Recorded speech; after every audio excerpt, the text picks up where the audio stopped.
الحمدللہ رب العالمین بسم اللہ الرحمن الرحیم والضحیٰ واللیل اذا سجا صدق اللہ العظیم۔ پڑھیے الصلاۃ والسلام علیک یا رسول اللہ وعلی آلک واصحابک یا سیدی یا حبیب اللہ، الصلاۃ والسلام علیک یا رحمۃ للعالمین وعلی آلک واصحابک یا سیدی یا حبیب اللہ۔ تمام تعریف و توصیف، حمد و ثنا اللہ جل مجدہ الکریم کی ذات بابرکات کے لیے، جو تمام جہانوں کا پالنے والا ہے۔ اللہ رب العزت کی حمد و ثنا کے بعد حضور تاجدار مدینہ، تاجدار انبیاء، سادہ کریں معصوم آمنہ احمد مجتبیٰ حضرت محمد مصطفیٰ صلی اللہ علیہ وسلم کے حضور ناز میں عقیدتوں، ارادتوں، نیازمندیوں کا خراج پیش کرنے کے بعد انتہائی عزت و تکریم کے لائق جلوہ فراز مقتدر علماء، معزز محتشم حاضرین، السلام علیکم ورحمۃ اللہ۔ چند باتیں آپ کے گوش گزار کر کے گفتگو سمیٹ لوں گا۔ دعا ہے اللہ حق بیان کرنے کی توفیق عطا فرمائے، قابل عمل باتوں پر ہم سب کو عمل کر کے زندگی کی راہوں کو درست کرنے کی توفیق عطا فرمائے۔ ساگر صدیقی بارگاہ خیر الانام میں ہدیہ عقیدت پیش کرتا ہے۔ بزم کونین سجانے کے لیے آپ آئے، شمع توحید جلانے کے لیے آپ آئے، ایک پیغام جو ہر دل میں اجالا کر دے، ساری دنیا کو سنانے کے لیے آپ آئے، ایک مدت سے بھٹکتے ہوئے منزل کی طرف دور تک راہ دکھانے کے لیے آپ آئے، ناخدا بن کے ابلتے ہوئے طوفانوں میں کشتیاں پار لگانے کے لیے آپ آئے۔ آپ آئے تو ہر طرف اجالے انوار کرم کی برکھا برسی تھی۔ ہم حضور کی آمد سے پہلے کے حالات پڑھتے ہیں۔ حضرت عیسیٰ علیہ السلام کے بعد 571 سال کا طویل زمانہ بیت چکا تھا۔ اخلاقی قدریں زوال پذیر تھیں۔ حضرت انسان اپنے خالق و مالک کو بھول چکا تھا۔ آقا تشریف لاتے ہیں اور مکہ کے گھٹا ٹوپ اندھیروں میں توحید کا چراغ جلا دیتے ہیں۔ پھر اتنے اجالے انوار اترتے ہیں کہ جو لوگ در در پہ دھکے کھا رہے تھے، آقا کی صدائے دل نواز نے انہیں کھینچ کے ایک خدا کے آگے جھکنا سکھا دیا۔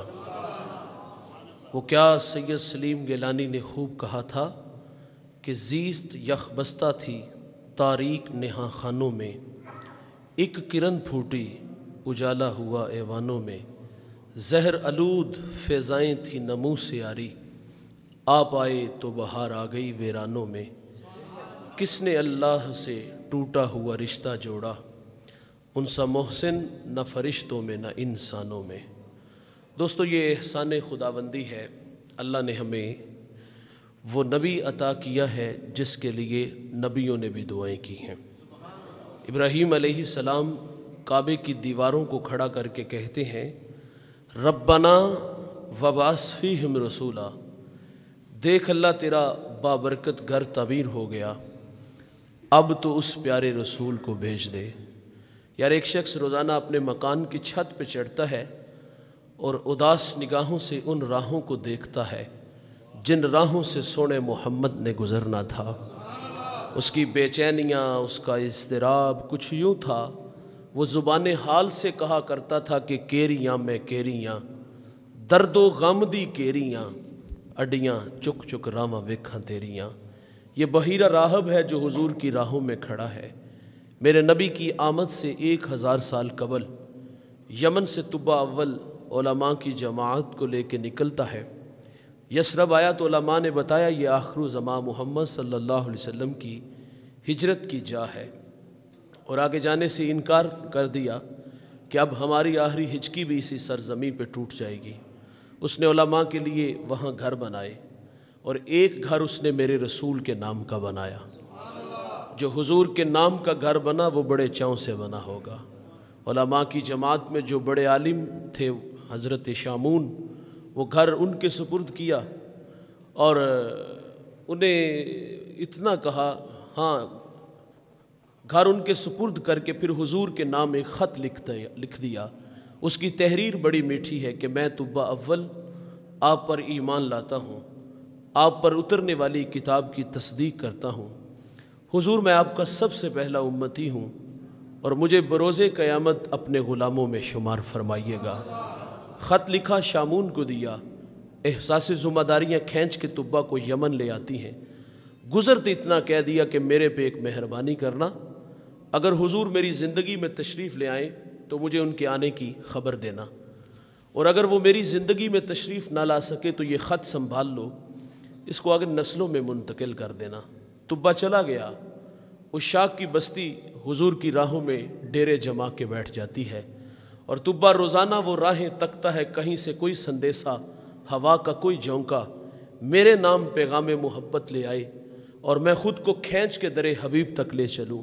طبہ یاد رسول میں تڑپ تڑپ کے جان دے دیتا ہے۔ عشاق کی بستی حضور کی راہوں میں پلکیں بچھائی بیٹھی ہے۔ میرے بھائی، پھر 1000 سال کا طویل زمانہ بیت گیا۔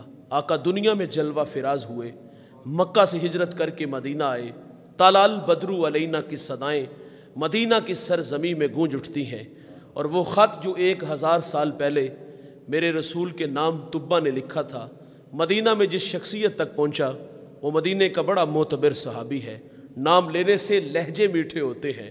ان کا اعزاز دیکھیے، انہیں حضور کی میزبانی کا بھی اعزاز ملا ہے۔ کتنا خوش نصیب صحابی ہے کہ جس کے دسترخوان پہ محمد عربی جلوہ فراز ہو جائیں۔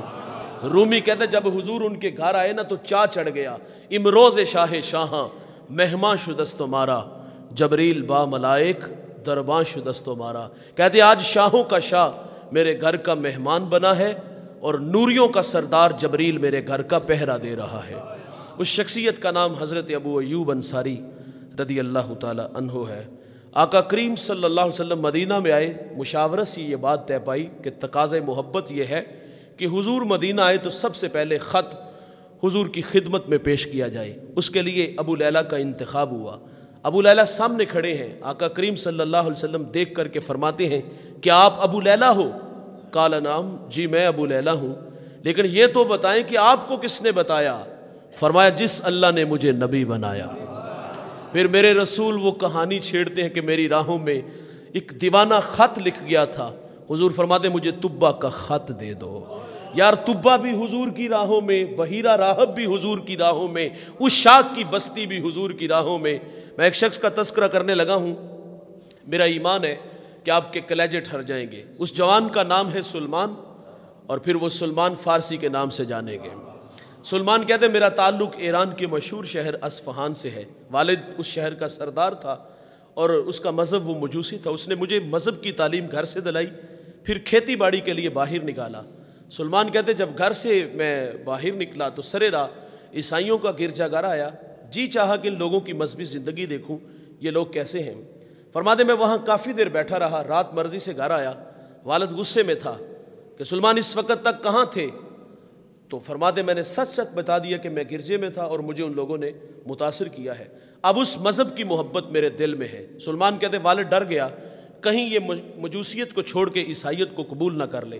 مجھے لوہے کی زنجیروں سے جکڑ دیا گیا، رد عمل کے طور پہ ضد پیدا ہوئی، فیصلہ کر لیا اب ان لوگوں سے میرا کوئی تعلق نہیں۔ کہتے مجھے سبیل ملی اور میں ملک شام آ گیا، وہاں ایک عالم سے ملاقات کی، اپنے حالات سے آگاہ کیا۔ کسی کنگال گھرانے سے تعلق نہیں، شہر کی سرداری کو ٹھوکر مار کے آیا ہوں، میں تشنا ہوں، میری پیاس بجھاؤ۔ سلمان کہتے تا دم آخر جب تک وہ عالم زندہ رہا میں نے بڑی خدمت کی، مرنے لگا تو میں نے کہا کہ اب جاؤں تو کہاں جاؤں؟ اس نے کہا سلمان تم موصل چلا جا، وہاں ایک عالم ہے وہ تیری تشفی کرے گا۔ فرماتے میں نے اس کی بڑی خدمت کی، مرنے لگا تو میں نے اس سے بھی کہا کہ اب جاؤں تو کہاں جاؤں؟ اس نے کہا نصیبین چلا جا۔ فرماتے میں نے اس کی بھی بڑی خدمت کی، یہ مرنے لگا تو میں نے کہا اب جاؤں تو کہاں جاؤں؟ اس نے کہا تو اموریہ چلا جا۔ کہتے میں نے اس عالم کی بھی بڑی خدمت کی۔ اچھا جب یہ مرنے لگا نا تو اس نے کہا کہ سلمان بخدا اب میری نظر میں کوئی ایسا شخص نہیں جس کی خدمت میں میں تمہیں بھیجوں۔ جب یہ بات کی تو دل کی نیا ڈوبنے لگی، اندھیرے چھانے لگے، دیوار سی محسوس ہوئی۔ اس عالم نے جب ڈوبتی نیا دیکھی تو کنارہ دیتا ہے، کہا سلمان میں نے کہا کہ اب میری نظر میں کوئی نہیں جس کی خدمت میں بھیجوں۔ تڑپ کے سلمان نے کہا پھر جاؤں تو کہاں جاؤں؟ کہا اب آخر زمان محمد کا زمانہ قریب آ گیا ہے۔ نخلستان یہ ان کی ہجرت گاہ ہے، دو جلے میدانوں کے درمیان تشریف لائیں گے۔ سلمان کہتے اگر وہ سرزمین پالوں تو اس نبی کو پہچانوں گا کیسے؟ کہا ان کی 3 نشانی ہیں، نمبر 1 صدقہ نہیں لیں گے، نمبر 2 ہدیہ قبول کریں گے، نمبر 3 ان کے دونوں کندھوں کے درمیان محاذ قلب پہ مہر نبوت ہے۔ فرمایا اگر تو وہاں پہنچ سکتا ہے تو پہنچ جا۔ کہتے میں نے رکھتے سفر باندھا، دوڑ لگا دی، سررا بنی کلب کا قافلہ ملا۔ میں نے ان سے کہا میرے پاس کچھ گائیں اور بکریاں ہیں، یہ مجھ سے لے لو اور اپنی سرزمین تک پہنچا دو۔ فرماتے وہ اس بات پہ راضی تو ہوئے لیکن بڑے ظالم نکلے کہ ایک جگہ پہ جا کے انہوں نے مجھے غلام بنا لیا۔ غلامی بڑی تلخ ہوتی ہے بھائی، کہتے بڑے دھکے کھائے۔ کہتے کہ انہوں نے پھر مجھے ایک یہودی کے ہاں فروخت کر دیا۔ کہتے پھر اس یہودی نے میرا سودا ایک اور یہودی کے ہاں کر دیا۔ فرماتے اس یہودی کا تعلق حضور کے شہر مدینہ سے تھا۔ منزل نصیب ہو گئی، اب اڈیکنے لگے۔ ایک دن کسی نے بتا دیا کہ جس کی یادوں میں تو تڑپتا ہے وہ پیارے آقا دنیا میں تشریف لا چکے ہیں۔ سلمان کہتے میرا جی چاہا کہ میں اڑ کے حضور کے قدموں میں چلا جاؤں۔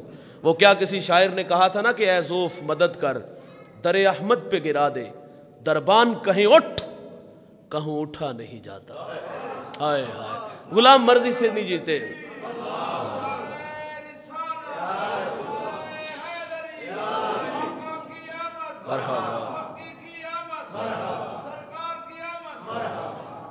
کہتے ہیں کہ میں ہجر کی آگ میں جلتا رہا، پھر وہ ہمایوں گھڑیاں سعادت بخش لمحے نصیب ہوئے۔ سلمان کہتے ہیں ایک دن میں باغ میں تھا اور کھجور کے درخت پہ چڑھا تھا اور اس کی خدمت میں لگا تھا۔ اچانک میرے مالک کا چچا زاد بھائی آیا، بڑے غصے میں تھا اور آگے کہتا ہے خدا ستیہ ناس کرے اوس و خزرج کا، ایک شخص ادعائے نبوت مکہ سے ہمارے یہاں آیا اور لوگ اس کے گرد جمع ہو گئے۔ سلمان کہتے ہیں میرے جسم پر کپ کپی طاری ہو گئی، اوپر سے چھلانگ لگا دی، انجام سے باخبر تھا، سوال کیا تو پیٹا جاؤں گا۔ جب نام محمد سنا تو طبیعت میں مستی سی پیدا ہو گئی، انجام سے بے نیاز ہو کے قریب جا کے سونے محمد کا تذکرہ کر دیا تو ظالم نے منہ پہ مکہ دے مارا۔ خیر برداشت کیا، رات کی تاریکی چھائی۔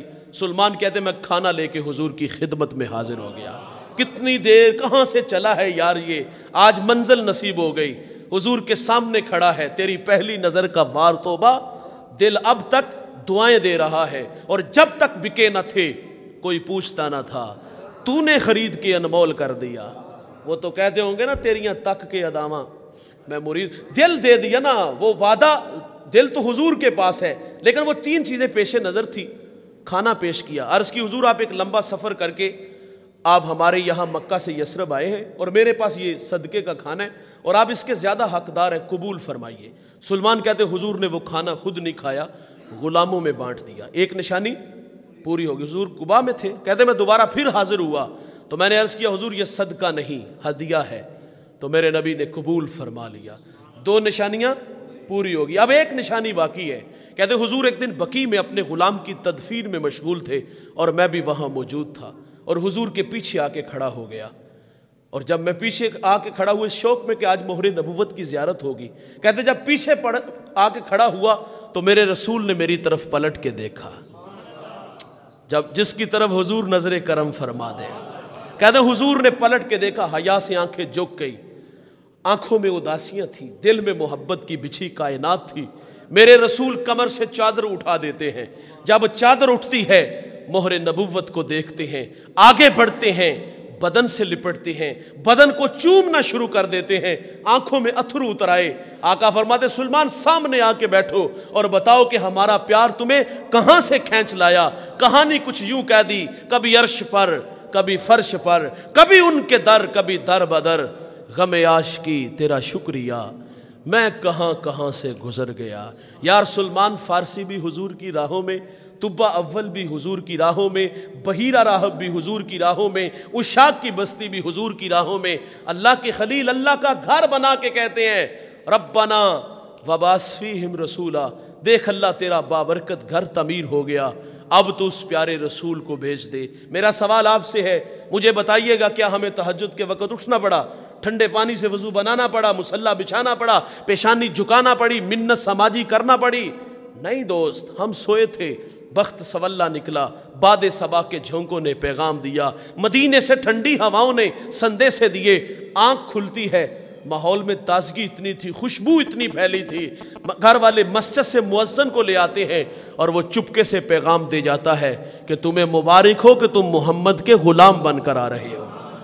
اس بات پہ ہم جتنا بھی فخر کریں کم ہے۔ وہ نیازی کہا کرتے تھے نا کہ یہ میری خوش قسمتی، میں تیرا امتی، یاد ان کی نہ بھولو نیازی کبھی، وہ کہیں امتی تو بھی کہہ یا نبی۔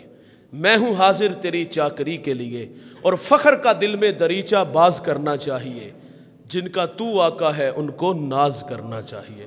اور میرے حضرت فرماتے ہمیں سو ناز ہے اس پر کہ ہم تیرے ہی منگتے ہیں، کوئی بھی در تیرے در کے سوا ہم نے نہیں دیکھا، حبیب دوسرا سا دوسرا ہم نے نہیں دیکھا، جو پہنچا ہو سرے عرش اولا ہم نے۔ یہ ہمارا اعزاز ہے کہ حضور ہمارے ہیں، ہم حضور کے ہیں، جس کی راہوں میں یار نبی کھڑے رہے، ہمیں تو انتظار ہی نہیں کرنا پڑا۔ موسیٰ علیہ السلام ایک دن اللہ سے عرض کرتے ہیں، اللہم انی اجد فی الالواح امتن ہم السابقون الاولون فاجعلہم امتی، قال تلک امت احمد۔ مالک میں نے الواح تورات میں ایک امت کو پڑھا ہے جو آئے گی سب سے آخر پہ، نمبر پہلا لے جائے گی، اے اللہ وہ امت میری امت بنا دے۔ فرمایا وہ تو میرے پیارے احمد کی امت ہے۔ 9 سوال تھے، ایک سوال یہ بھی کیا اللہ سے امت کو پڑھا ہے، وہ صدقہ دیں گے، کھا بھی خود جائیں گے، وَيُجَرُونَ عَلَيْهَا، اور اس کا اجر بھی خود لے جائیں گے۔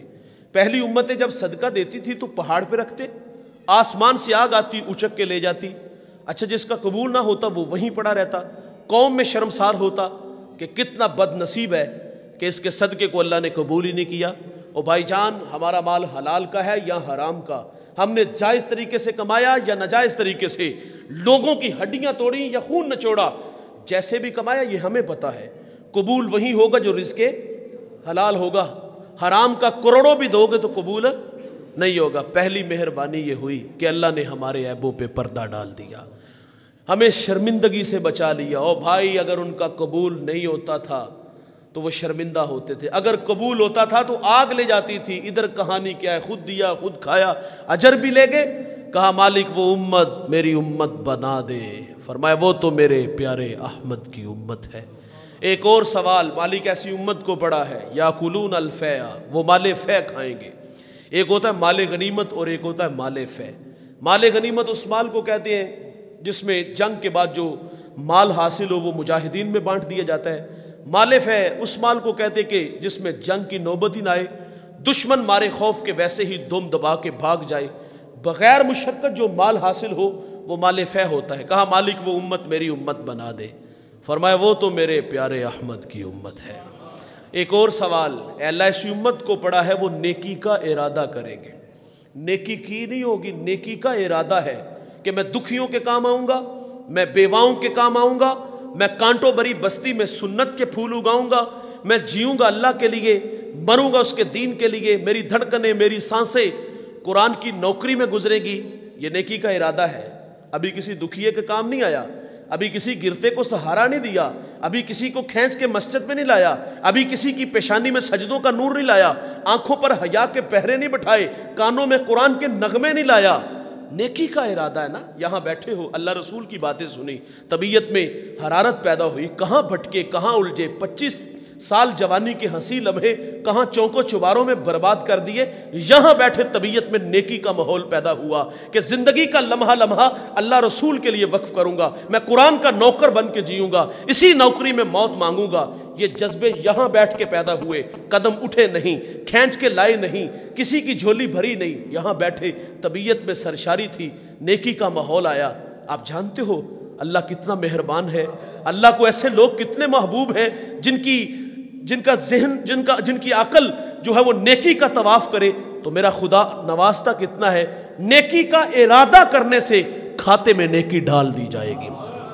ایسی امت کو اللہ پڑا ہے وہ نیکی کا ارادہ کریں گے، ارادے سے عطا ہوگی، کریں گے ایک لکھی ایک نہیں 10 جائیں گی۔ اے اللہ وہ امت میری امت بنا دے، فرمایا وہ تو میرے پیارے احمد کی امت ہے۔ ایک اور سوال مالک ایسی امت کو پڑا ہے وہ گناہ کا ارادہ کریں گے. گناہ کیا نہیں ہوگا، ارادہ کیا نا، کہ رات شراب خانوں میں جا کے شراب کے جام اڑائیں گے، بند کمروں میں آبرو ریزی کریں گے. منحوس خیال آ گیا کہ میں تنکوں کے نشے من میں، میری ہمسائیگی میں بسنے والے سنگ مرمر کے بنے گھروں میں رہے، میرے بچے نانے شبینہ کو ترسے، اس کے گھر میں گھی کے چراغ جلے، میں قسم پرسی کی زندگی گزاروں، وہ عیش و عشرت میں رہے. منحوس خیال آیا رہزن بنوں گا، لٹیرا بنوں گا، ہاتھ حرام کی طرف بڑھاؤں گا. یہ گناہ کا ارادہ ہے بھائی. ابھی شراب کے جام لبوں سے نہیں لگے، ابھی کسی کی بیٹی کی عزت پہ ہاتھ نہیں ڈالا، ابھی سود کا دھندا شروع نہیں کیا، ہاتھ حرام کی طرف نہیں بڑھایا. بھائی جان یہاں گناہ کا ارادہ ہے، اور یہاں فرشتے کو حکم نہیں کہ میرے بندے کے دماغ کی سکرین پر اس وقت جو گندے خیال آ رہے ہیں وہ مجھے پسند نہیں اور اس کے کھاتے میں گناہ ڈالو. یہاں روک لیا گیا. ہو سکتا ہے یہ جو قدم سیلمے کے گھر کی طرف اٹھ رہے ہیں اللہ کے گھر میں آ جائے، اور یہ جو ہاتھ حرام کی طرف بڑھا رہا ہے اللہ کے تھوڑے پر ہی راضی ہو جائے. بھائی جان گناہ کے ارادے سے گناہ نہیں لکھا جائے گا. انسان کی فطرت میں بھول جانا بھی ہے. اگر گناہ سرزد ہو جائے گا تو لکھا بھی ایک جائے گا. اور یار اگر کوئی ندامت کے اتھرو اس کی چوکھٹ پہ لے کے آ جائے، کیے ہوئے گناہوں پر شرمسار ہو جائے، ہجرت کر کے پلٹ آئے، یہ وعدہ ہے اللہ کا، میں اس کے گناہ کو لوح محفوظ سے مٹا دوں گا. ہم تو مائل بکرم ہیں کوئی سائل ہی نہیں، راہ دکھلائیں کسے کوئی رہ روے منزل ہی نہیں. جو گناہ چھوڑتے ہیں عادت باری تعالیٰ ہے، وہ گناہوں پر کرم کا قلم پھیر دیتا ہے. بایزید بستامی کے شہر میں ایک عورت نے گھر بنایا، اداؤں سے لوٹنے لگی. کسی نے بایزید سے کہا حضرت آپ کا منصب آپ سے تقاضا چاہتا ہے اس گناہ کے راستے کو روکے. بایزید مسلح لے کے چلے گئے. جو جوان آتا دیکھتا واپس پلٹ جاتا، کیونکہ حیا مانے تھا. اس وقت لوگ اہل علم کو عزت دیتے تھے، اور یہ مسجد کا نمازی نہیں تھا، مسجد کی کمیٹی کا کوئی بندہ نہیں تھا، بلکہ یہ وہ ہے جس کی راتیں طوائفہ کے کوٹھے پہ گزرتی ہیں. اس نے شاید کہ کبھی مسجد کا رخ بھی نہ کیا ہو. یار وہ لوگ علماء کو عزت دیتے تھے. انتہائی معذرت سے کہوں گا آج ہم جس کے پیچھے نمازیں پڑھتے ہیں نا، باہر جا کے اس کی پگڑی اچھالتے ہیں. واصف علی واصف کہتے ہیں تسلیم کے بعد تحقیق گمراہی ہوتی ہے. پہلے تحقیق کرو، اگر وہ اس قابل نہیں تو اس کو مسلح نہ دو، جس کو مسلح پہ کھڑا کرو اس کی پھر عزت بھی کیا کرو. یار وہ دیکھو کوٹھے پہ جانے والا عزت دیتا ہے علماء کو، اور آج جس کے پیچھے 5 وقت نماز پڑھتے ہیں. اور ہمارا حال یہ ہے کہ میرا تعلق ایک دیہات سے ہے، ہمارے دیہاتوں میں جمعرات کو چندہ اکٹھا کرتے ہیں. اب تو وہ رواج ختم ہو گیا ہے اور بڑا اچھا ہو گیا، ختم ہو گیا ہے. وہ 200-250 روپیہ اکٹھا ہوتا تھا. کچھ لوگ کاپی پینسل لے کے چھت پہ چڑھ جاتے تھے اور بعد میں آپ صاحب سے پوچھتے کتنے پیسے ہو، بھائی 250-300 ہوا ہے. امام پہ اتنا بھی اعتماد نہیں. فقہ کا مسئلہ اگر دل میں اتنی بھی بات آئے نا کہ میرے کپڑے امام کے کپڑوں سے اچھے، نماز ہی نہیں ہوتی. خیر یہ ایک الگ دکھڑا ہے. اور آج جو ہے نا وہ اللہ کے گھر ویران ہے اور اہل علم کی مجالس اجڑ چکی ہے، کیونکہ ہماری راتیں ہمارے شب و روز چوکوں چباروں میں گزرتے ہیں. علماء کی صحبت میں جب سے ہم نے بیٹھنا شروع کر دیا اور بے راہ روی کے ہم لوگ شکار ہوئے. بایزید وہاں لے کر کے وہاں مسلح لے کے بیٹھ کے جو جوان آتا واپس پلٹ جاتا. اس نے کہا خادمہ کو کہا نیچے دیکھو آج کوئی آشنا نہیں آیا. نیچے دیکھا تو بایزید. اس نے کہا نیچے تو مولوی ہے. کہا جاؤ مولوی صاحب کو کہو اللہ اللہ کرنی تو مسجد میں کرو، یہ ہمارا دھندا ہے، ہمارا کاروبار ہے. بایزید نے جو اس کا بنتا تھا اس کی ہتھیلی پہ رکھا. فرمایا جو کہوں گا کرو گی. کہا میں پیسے کے لیے کام کرتی ہوں، میں پابند ہوں. آپ نے لباس دیا. فرمایا بیٹا جاؤ غسل کر کے یہ حیا والا لباس پہنو. اس کو مسلح پہ کھڑا کیا، اس کی پیشانی اللہ کے حضور جھکائی اور بایزید تڑپ سے گئے. رو کے کہتے یا اللہ یہاں تک لانا بایزید کا کام تھا. دل کی دنیا کا بدلنا مولا تیرے ہاتھ میں ہے. سجدے میں سر ہے، رحمت کی برکھا برسنے لگی، ندامت کے قافلے اترنے لگے، ماضی کے اوراق پلٹ چکے ہیں، بھٹکنا الجھنا یاد آیا، کہاں زندگی برباد کی. اور اب نیکی کا ارادہ اور اللہ سے استغفار چاہتی ہے کہ مالک تیری دہلیز پہ تیری بندی آ گئی ہے، اب دوبارہ گناہوں کی دنیا میں نہیں جاؤں گی، معاف کر دے. ادھر ندامت کے قافلے ہیں اور ادھر اللہ کا ولی رو رو کے کہتا ہے یا اللہ یہاں تک لانا بایزید کا کام تھا. دل کی دنیا کا بدلنا تیرے ہاتھ میں ہے. سجدے سے سر اٹھاتی ہے، وقت کی ولیہ بن جاتی ہے. جو معافی مانگتا ہے اللہ کی عادت ہے معاف کرنے کی. سری سکتی فرماتے میں گزر رہا تھا، سر راہ میں نے ایک شرابی دیکھا، گندی نالی میں منہ ہے، اللہ اللہ کر رہا تھا. فرماتے مجھے رحم آیا، اس کو وہاں سے اٹھایا، منہ دھویا اور کان میں اتنا کہا بندہ خدا ناپاک منہ سے پاک ذات کا نام لے رہے ہو. یہ بجلی تھی جو دل پہ گری. فرماتے میں نماز تہجد کے لیے اگلے دن مسجد میں گیا. آنکھوں نے کیا دیکھا؟ جو کل شراب کے نشے میں گندی نالی میں تھا آج وہ مجھ سے پہلے مصلی پہ کھڑا ہے. کہتے ہیں میں بڑا حیران ہوا اور اللہ سے کہا مالک یہ تو بہت بڑا شرابی تھا. ہاتف سے آواز آئی سری سکتی تو نے ہماری خاطر اس کا منہ دھویا, ہم نے تیری خاطر اس کا دل دھو دیا. اے اللہ ایسی امت کو پڑا ہے, وہ گناہ کا ارادہ کریں گے, ارادے سے نہیں لکھا جائے گا, ہو جائے گا تو لکھا بھی ایک جائے گا. مالک وہ امت میری امت بنا دے. فرمایا وہ تو میرے پیارے احمد کی امت ہے. ہر سوال پہ ایک ہی جواب. آخر پہ عرض کرتے ہیں حضرت موسیٰ علیہ السلام ٹھیک ہے اللہ وہ امت میری نہیں بنانی تو نہ بنا, مجھے ہی اس محمد کا امتی بنا دے. تو کیوں نہ کہیں ہم یہ میری خوش قسمتی میں تیرا امتی, یاد ان کی نہ بھولو نیازی کبھی. عیسیٰ علیہ السلام ایک دن اپنے حواریوں سے کہتے ہیں میں جا رہا ہوں, میرے بعد آنے والا نبی آ رہا ہے, بڑی عصمتوں کے حامل ہوں گے, ان کا نام احمد ہوگا. جب حضور کا تذکرہ دل نواز عیسیٰ علیہ السلام کے لبوں پہ آیا نا تو مجمع میں ایک شخص اٹھ کر کھڑا ہو گیا. اس نے کہا حضرت آنے والا نبی آپ سے افضل ہوگا. دیکھیے تقاضے محبت ہے نا, بیٹا شاگرد مرید, بیٹا کہتا ہے میرے باپ سے افضل کوئی نہیں, شاگرد کہتا ہے میرے استاد سے افضل کوئی نہیں, مرید کہتا ہے میرے شیخ سے افضل کوئی نہیں, امتی بھی کہتے کہ میرے نبی سے افضل. وہ تو بدبخت ہے نا جو نبی بھی کہے اور عیب بھی نکالے. محبوباں تے نکتہ چینی جڑے کرن تو باز نہیں آؤندے, اصل منافق جانو انہاں نو وہ جھوٹے پیار جتاؤندے. سانو دسیا عشق دے مفتی جڑا مڑ مڑ پیا فرماوے آزم جتھے دل لگ جاوے اوتھے عیب نظر نہ آوے. عیب ہو بھی تو نظر, حسان بن ثابت فرماتے یہاں تو عیب نام کی چیز ہی نہیں ہے. وہ خلیفہ وقت نے ایک دفعہ لیلا کو اپنے دربار میں بلایا نا, وہ کہتا میں نے تیرے نام کے بڑے شعرے سنے, تو نے ایک کیس نامی جوان کو پاگل کر دیا. میرے خیالوں میں تھا کہ تو حسن کی پری پیکر ہوگی, نرگسی آنکھیں شربتی لہجہ ہوگا, تبھی تو کیس تجھ میں خوب سا گیا, ہوش کھو بیٹھا. لیکن افسوس تو نے مجھے متاثر نہیں کیا, تجھ سے زیادہ خوبصورت میرے دربار میں کام کرنے والی ہیں. اور لیلا غصے میں آ جاتی ہے. رومی وہ ساری گفتگو بیان کرتے, گفت لیلا را خلیفہ کانت ہوئی کیس تو مجنو شد پریشان ہو گوی, از دیگر خوباں تو افزو نیستی, گفت خامش چوں تو مجنو نیستی, دیدہ مجنو اگر بودے ترا, ہر دو عالم بے خطر بودے ترا, باخودی تو لیک مجنو بے خودست, در طریق عشق بیداری بدست. رومی کہتا جب کھری کھری سنائی نا تو غصے میں آ گئی, کہتی گفت خامش چوں تو مجنو نیستی, خلیفہ تو کوئی مجنو تو نہیں, دیدہ مجنو اگر بودے ترا, وہ کہتی مجنو کی آنکھ سے دیکھتا تو عیب نظر نہ آتا, باخودی تو لیک مجنو بے خودست. وہ کہتے جس کوچے میں مجنو نے قدم رکھا ہے ہوش کو چھٹی دینا پڑتی ہے, ہوش والوں کو اس کوچے سے کچھ بھی نہیں ملتا. اور لیلا کو دیکھنا ہے تو مجنو کی آنکھ سے دیکھو, اور اگر محمد عربی کو دیکھنے کا شوق ہو نا تو پھر نگاہ صدیق سے دیکھا کرو, نگاہ فاروق سے دیکھا کرو, پھر عیب نہیں پھر تمہیں کمال نظر آئیں گے. ڈٹھے ورق قرآن دے پھول سارے, تیری شان جیا نہیں کوئی ہور ڈٹھا, تیری شان دا کرے مقابلہ جیڑا او نواش کا اصلی چور ڈٹھا. کوئی نور آکھے کوئی بشر آکھے, پیندہ رات دنے ایہو شور ڈٹھا, اللہ والے گل مکا دیتی تساں ہور ڈٹھا اساں ہور ڈٹھا. اور اعظم چشتی تو کہتا تو ہجے میرا یار نہیں ڈٹھا, جنوں ویکھ کے چند شرماوے, ادھی راتی دن چڑھ جاوے, جے او رخ تو نقاب ہٹاوے, جے او نکلے سیر کرن نو سارا گلشن سیس نواوے, آتا دھرتی لف لف جاوے, جے او ہاتھ پھلاں وچ رکھے ہاتھ پھلاں تو ود جاوے, نین نشیلے مست رسیلے وچ سونا کجل سہاوے, اکھ اگڑے تے انج پیا جھاپے جویں میں خانہ کھل جاوے. علم خدا نے انہاں دتا عقلاں وچ نہ آوے, عقل خدا نے انی دتی علماں وچ نہ آوے, بجلی ڈر دی لشک نہ مارے متا بے ادبی ہو جاوے, کی اجاز نظر وچوں دی جو آوے وک جاوے, خلق کو دے نے مولی دنیا کوئی ورلئی جان بچاوے. اعظم ایڈا سونا ماہی سانو کدرے نظر نہ آوے. ہم نے تو اس نبی کا کلمہ پڑھا ہے. بات کو یہیں پہ میں سمیٹ لیتا ہوں. عیسیٰ علیہ السلام کے لبوں پہ میرے نبی کے تذکرے ہیں. حواری نے کہا آنے والے آپ سے افضل ہوں گے.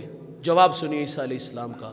آپ فرماتے تم افضل ہونے کی بات کرتے ہو, اگر اس نبی کے نالین کے تسمے کھولنے کی سعادت مریم کے بیٹے عیسیٰ کو نصیب ہو جائے نا تو یہ بھی بڑے مقدروں کی بات ہے. تو پھر ہم کیوں نہ کہیں یار یہ میری خوش قسمتی میں تیرا امتی, یاد ان کی نہ بھولو نیازی کبھی, وہ کہیں امتی تو بھی کہہ یا نبی, میں ہوں حاضر تیری چاکری کے لیے, فخر کا دل میں دریچہ باز کرنا چاہیے, جن کا تو آقا ہے ان کو ناز کرنا چاہیے. یہ ماہ مقدس اپنے دامن میں بہت ساری رحمتیں لیے ہمارے درمیان جلوہ فراز ہے. یقیناً اس ماہ مقدس کا دوسرا عشرہ بھی دامن لپیٹ چکا ہے, اور یہ اس موسم میں رحمت کی برکھا برس رہی ہے. اہل ایمان اپنے دامن رحمت و رضوان سے بھر رہے ہیں۔ اللہ تعالیٰ اس ماہ مقدس میں کثرت کے ساتھ حضور پہ درود پڑھنے کی توفیق عطا فرمائے۔ درود پڑھنے سے دوستو میں آخر میں ضرور یہ ترغیب دلاتا ہوں، درود پڑھنے سے حضور کا قرب نصیب ہوگا اور طبیعتوں میں شائستگی پیدا ہوگی۔ درود پڑھنے سے حضور ملیں گے۔ علامہ اقبال سے کسی نے کہا تھا آپ حکیم الامت کیسے بنے؟ تو آپ نے فرمایا تھا میں نے 1.25 کروڑ مرتبہ اپنے رسول پہ درود پڑھا، اللہ نے میرے لیے حکمت کے دروازے کھول دیے۔